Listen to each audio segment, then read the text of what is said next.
আলম ভাইয়ের কাছে আমার ছোট্ট একটা প্রশ্ন। আচ্ছা আলম ভাই, আজকে এই ভরপুর দর্শকের মাঝ থেকে সবার কাছ থেকে আপনি কি চান?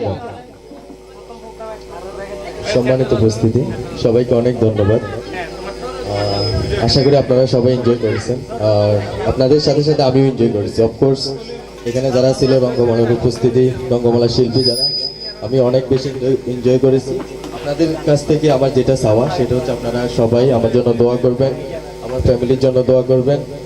আর আমার ছোট ভাইকে স্পেশালি ধন্যবাদ দেওয়ার দরকার, যে রঙ্গমলাকে সিলেক্ট করেছে। আমি সরাসরি এরকম প্রোগ্রাম দেখা সম্ভব হয় না, দীর্ঘদিন বিদেশ করতেছি যার কারণে। তো আজকে সরাসরি দেখলাম, ফেসবুকে অনেক ভিডিও ক্লিপস দেখেছি, আজকে সরাসরি দেখলাম ছোট ভাইয়ের কারণে। এই জন্য ছোট ভাইকে ধন্যবাদ, প্লাস রঙ্গমলাকে ধন্যবাদ। আপনারা সবাই আমাদের ফ্যামিলির জন্য এবং কি আমার নতুন ফ্যামিলির জন্য দোয়া করবেন, এটাই সবার কাছে চাও। প্রিয় দর্শক শ্রোতা, আজকে আমাদের আলম ভাই আপনাদের কাছ থেকে চাই না কোনো টাকা।